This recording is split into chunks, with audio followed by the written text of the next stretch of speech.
Subsidy സാധനങ്ങളുടെ വരവ് നിലച്ചു. സപ്ലൈകോ വിൽപ്പനയിൽ വലിയ കുറവ്. വിലക്കയറ്റത്തിനിടയിലെ ആശ്വാസം കൈവിട്ടു. സബ്സിഡി സാധനങ്ങളുടെ വരവ് നിലച്ചതോടെ വിൽപ്പന കുറഞ്ഞ് സപ്ലൈകോ. മലപ്പുറം നഗരത്തിലെ സപ്ലൈകോ ഔട്ട്ലെറ്റിൽ നിലവിൽ ഒരു ദിവസം വിൽപ്പന നടക്കുന്നത് ഏകദേശം 15,000 രൂപയ്ക്ക് മാത്രം.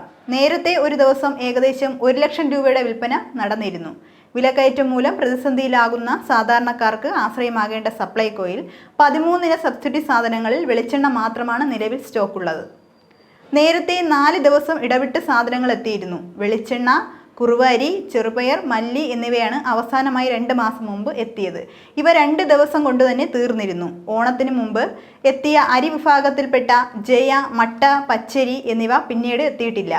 സപ്ലൈകോയിൽ സബ്സിഡി സാധനങ്ങളിൽ ആവശ്യക്കാരേറെയുള്ളത് അരിക്കായിരുന്നു. എന്നാൽ അരിക്കായി ഇടയ്ക്കിടെ എത്തി നിരാശരായി മടങ്ങുന്നത് പതിവായതിനാൽ ആളുകളുടെ വരവും കുറഞ്ഞു. ഏകദേശം 1200 കിലോ അരിയാണ് സപ്ലൈകോയിൽ ഒരു ദിവസം വിറ്റഴിക്കപ്പെട്ടിരുന്നത്.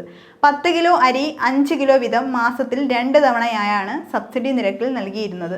പയർവർഗ്ഗങ്ങളും പഞ്ചസാരയും 1 കിലോ വീതവും മല്ലിയും പരിപ്പും 1/2 കിലോ വീതവുമാണ് വിതരണം ചെയ്യാറുള്ളത്.